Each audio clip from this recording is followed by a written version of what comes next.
I see myself in there. Well, I don't look like much today. And I've gone to see quite a few people that families have asked me to go see them, lost the leg. Since the war's over here, I'm talking Right. about. Which, I can tell you what, Phillips and Selmo, he was a good friend of mine when we were kids. And his wife called me one day and she says, Eddie, I'm going to ask you to, if you can, I want you to do me a favor. I said, anything? Because I knew her as well as I knew him. And she said, Philip, she called him. Everybody called her Philly. Philly lost a leg. He was working for not for the government, for the telephone company. And I can't remember whether it's only one leg. I can't remember whether it was below the knee or above the knee, which doesn't make any difference, except that it would have been a lot worse how he felt if it was below the knee. So she says, would you come and talk to him? She said, because I heard you doing quite well with both legs off. I said, yes, I'm very lucky. Anyway, I went there the next night or a couple of nights afterwards, and his wife was in there, his mother, his neighbor. There were about 6 people in there. So when I got there, I walked in and introduced myself, and the wife is really the one that introduced me to everybody. So I said, I hate to tell you all this, but I can't help him with you all in here. You're going to have to get out. So they got out. And Philip, I jumped up on his bed because I had my legs on, my artificial legs. I got up there and I pulled them off. And he said, what you doing? I said, I want you to see that I'm not going to tell you something that I don't know. And I said, I know what you need to do. And something to that effect anyway. So I could see him, tears starting to run, you see. And I said, let me tell you something, Philip. I can show you what you can do, and I'm not going to tell you what you can't do because you never know. With this kind of loss, you don't know how much you can do. So I went through the whole routine, and I showed him how I walk and all that, and and I was in there about an hour, I guess, talking to him and telling him what to do and everything. Well, it might even been a little bit more. Let's say an hour.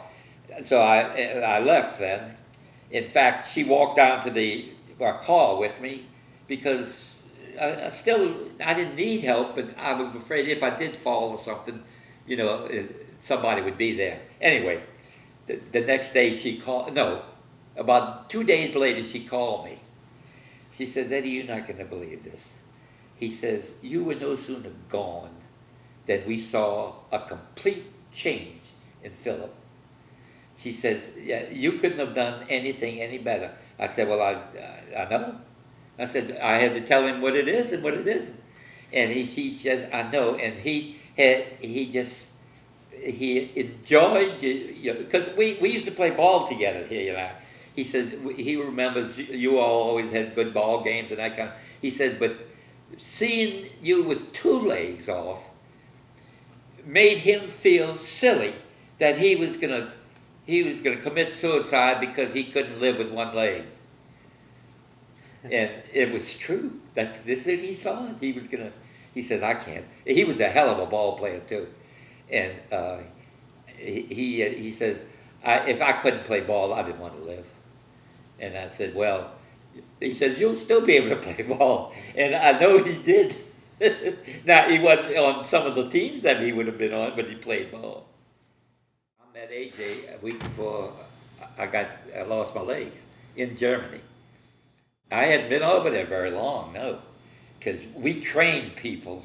That's what we were doing in the United States, and we were working pretty good. I mean, hard too.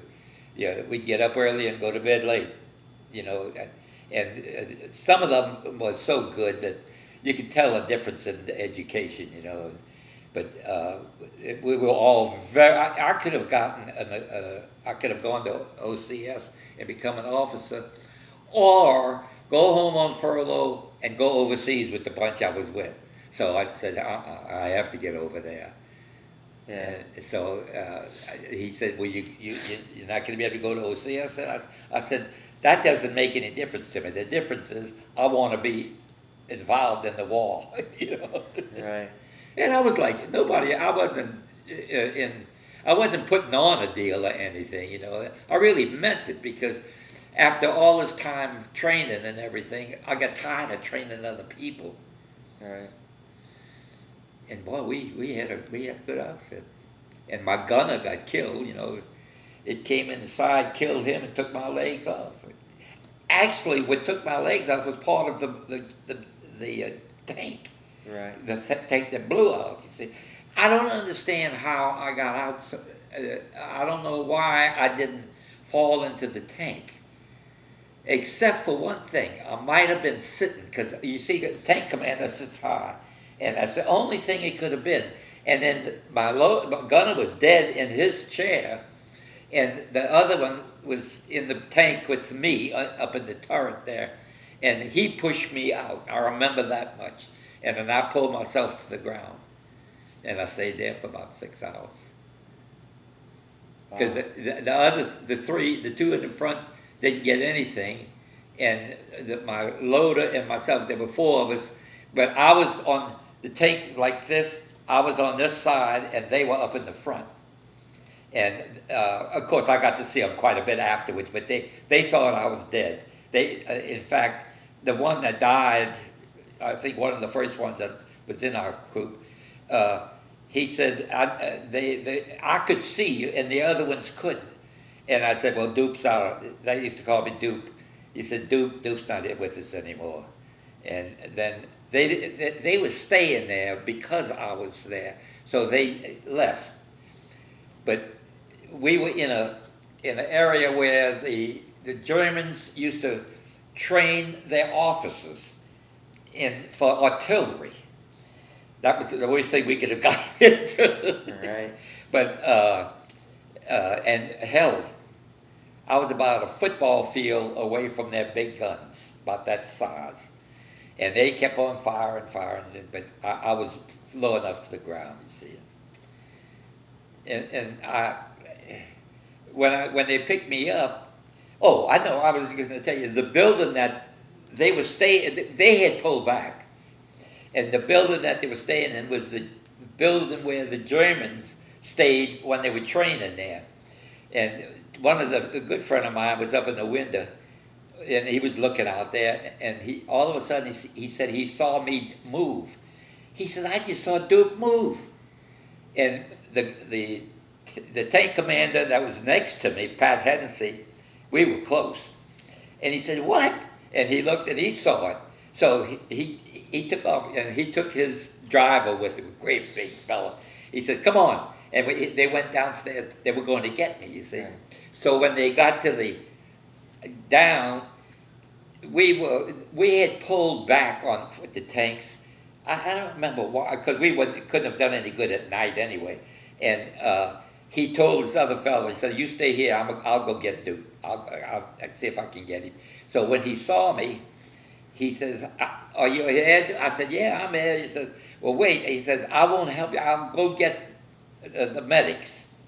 So he left. And I don't remember how long it took him, but it took him a while to get medics to come up there in a Jeep.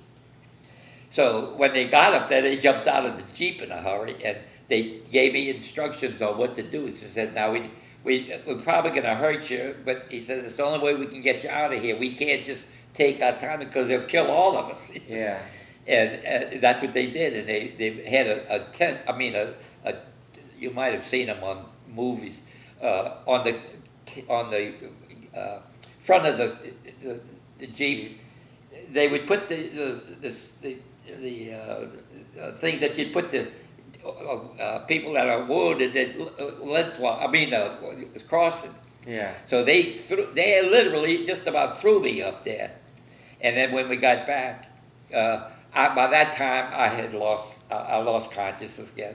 But then I remember the next thing I remembered was waking up in the morning in the hospital, not in the hospital, in a thing where they took care of wounded people at first, you know. Temporary. Temporary, yeah.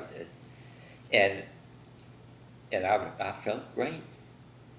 And there was